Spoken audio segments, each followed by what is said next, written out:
What's up, guys? I'm back on YouTube. I watched the Kanye documentary and it inspired me to come back and do my thing. Today we're going to be talking about a new product. Thank you very much in advance to Moman Global for sending me the Matrix 600. Wow. This is a wireless video unit similar to a Teradek, but with a few very distinct differences. So today I want to go very quickly over what features this has and talk about what I like and what I don't like. So let's get into it.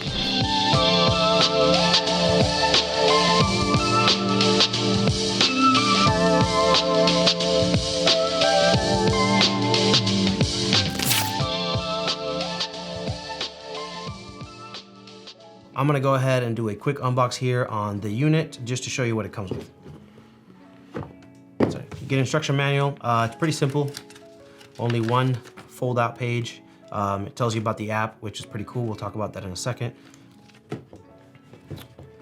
So in the box, you also get obviously the two units, which is a receiver, which is this one, and the transmitter. Receiver actually has two HDMI outs. So you're able to actually output to two different monitors at once, which is great in case you have a client that needs to see a monitor and you as a director have a separate monitor that you want to watch.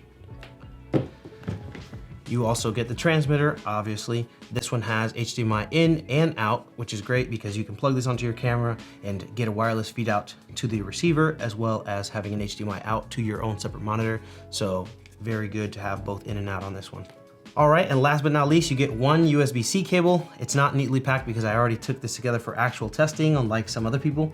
Needless to say, I'm not sure why it doesn't come with two. Both of these units are powered by both MPF and USB-C. So it's an interesting choice that you don't get two, but for the price, I guess you can't complain. So as of the time of this video, the unit is retailing for $449. I'm gonna leave the link down below where you guys can get the unit. All right, so let's get into the feature set for the Moman Matrix 600. I'm holding here the transmitter, which is the part that would go attached to your camera. Again, this has HDMI in and out, which is great, again, if you need to route HDMI video from your camera into an external monitor that you might have plugged into your camera. Notable, especially on like the pockets, for example, you usually want to have an external monitor so you can see what you're doing, especially at low angles. Also here, you can see the USB-C port, which is used for power, so you can keep it light. As you can tell, these are very small units and very light, 160 grams. They're fanless, they're noiseless, and the antenna is built inside the actual unit, so no external antennas to plug in. Could be a pro or a con. Signal might be impacted because of the fact that the antennas are built in, but of course, again, it keeps this unit very nice and neat. You can toss it in a backpack and just take it with you on a trip or something. You also obviously have the option of doing an MPF battery. So if you have any of those lying around, I know I have a ton of them from back in the day.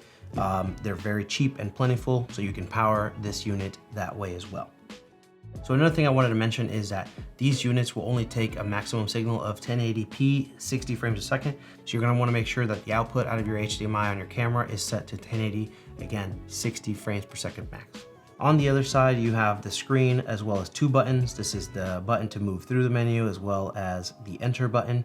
And you also have the on and off switch, which has an audible tactile feedback here to turn it on and off. Long pressing the enter button here, which is the square, will actually get you into the menu, which will show you the pairing option. Next up will be the Wi-Fi information, so that way you can connect wirelessly with an app. We'll go over that here in a few. So you'll have the SSID as well as the password, and then you can scroll down and see the version number in case you update the firmware. So what else does this offer? Moman claims a 600-foot range. I did some testing in my neighborhood. I don't believe I went out as far as 600 feet.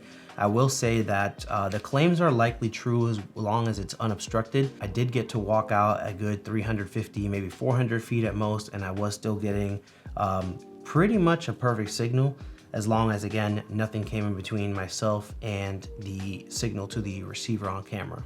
No, yeah, actually that was right, yeah. Okay, so now let's talk about the receiver. To be honest, it literally looks like a carbon copy. It is extremely similar, if not identical, to the transmitter. The only difference is that the two HDMI ports are both HDMI outs, which is great because you can have one monitor to the client as well as one output over to your own separate director's monitor that is handheld if you'd like. So very useful there, pretty much acts as a splitter. Again, it is powered by either MPF batteries or USB-C 5-volt. This could literally be plugged into a regular wall plug. If you're an Android guy like myself, you will have plenty of these USB-C cables laying around. I don't know why other manufacturers of pretty much all devices, I'm talking to Zoom, Apple. Aside from that, pretty light, pretty simple. There's only 1/4 inch thread at the bottom, just like the transmitter. So again, there's not a whole lot to cover on here. All right, so one of the main things that I like to test on wireless video systems is the distance. So I'm gonna go ahead and just do a distance check. Right now, I am just about 5 feet from the camera. Obviously, no major issues with the video feed. So I'm just gonna start walking away and see, maybe the audio will drop out before the video does. So yeah. So I'd say here I'm about 100 feet. We're line of sight. There's absolutely no issues whatsoever with this. I'm going to actually continue to walk around the neighborhood so that there's a bit more distance as well as some objects between myself and the camera.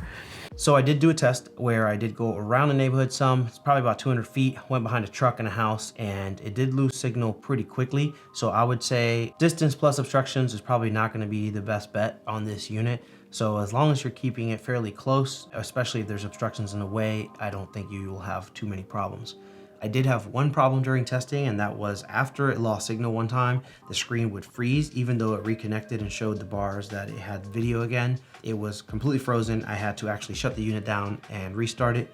Could have been a fluke, just something to note. This also has a claimed 80 millisecond delay in the transmission speed.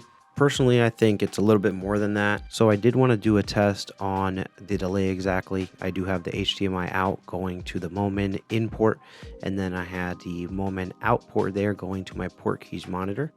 The main Sony monitor is connected directly, so that should have the least delay out of all of them. And then on the other side, I have the Shogun Inferno with the Moman receiver. Everything's plugged in with a power bank as far as the Moman units are concerned. So here's the results of those tests. Hard to call exactly what the delay is. I know obviously that there is one. So now you can check out these tests here and you guys can be the judge.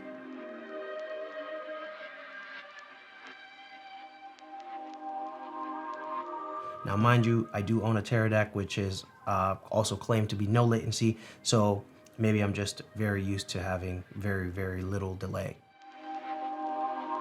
So another thing I wanted to talk about is the option to go live directly from the app, which is great. You can go live on Facebook, YouTube, etc. using the RTMP and code. Here we have other options like peaking. Here's some more of the basic settings. You got brightness, contrast, sharpness, the focus peaking sensitivity, as well as the ZBrush threshold. So I went ahead and adjusted this so that you could see it when I actually go back and press the zebra button. So you can see them there on the screen now. I test out the zoom function here. They have a 2 and a 4 times zoom, and you also have the option of taking a screenshot and recording a photo or a video of your phone screen inside the app, which is pretty cool.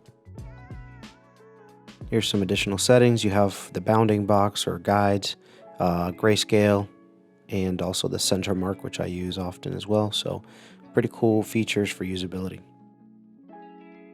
All right, so now I want to talk about this cool feature, which is the teleprompter function.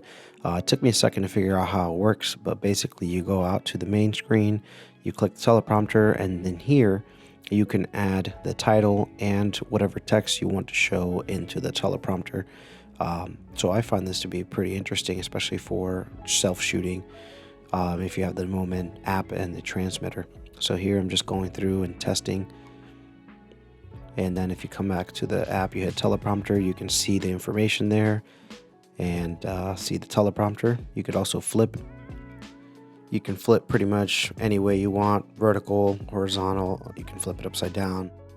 You also have the option of changing the size of the font, the speed at which the text scrolls up, as well as the transparency. There's also a couple of color options, and of course, you also have the option of mirroring, which is pretty much a must if you're doing an actual piece of teleprompter hardware, which uses a glass to kind of reflect that back to the viewer. Lastly, back at the main screen, you have the firmware update option, which is self-explanatory. So once there's one available, you can go in here and update it through the phone app. So let's talk about who this unit might be for and the pros and cons. Personally, I'll talk about the cons first and things I don't like about it. Pretty much the only thing that I have even a remote complaint on is the delay. Even though it says it's 80 milliseconds, I feel like it's probably slightly more than that. And so pulling focus, critical focus, is probably gonna be a little more difficult than say on a more expensive unit with no latency. That said, that's pretty much about my only con on this. I mean, I wish it had SDI, but they do have an SDI unit, so you could take a look at that. Outside of that, the image quality is crystal clear, even at 1080. As long as there's no obstructions, it does actually reach out to a pretty long range, and the delay stays about the same. I have used other units in the past, which I'm not gonna name, that as soon as you start getting above 200 or 300 feet, the signal still holds, but it becomes very garbled and very hard to see detail. These did not have that problem. Another pro, again, is that they're very small, compact, light, quiet. They power with USB-C, which keeps it compact, light, and quiet. That to me is a very useful thing. The fact that it also has dual HDMI outs on the receiver end is great because you could also output to 2 monitors, so that's awesome. I mean, honestly, very hard to complain about for the price point. All right, so to wrap this up, I definitely recommend these. These get the seal of approval from AV Reviews. I'm gonna be back more often on YouTube doing more of these reviews. So let me know what you guys wanna see. I mean, I'm back to doing these more regularly, so I appreciate you guys bearing with me. Thanks so much for watching, and I'll catch you in the next one.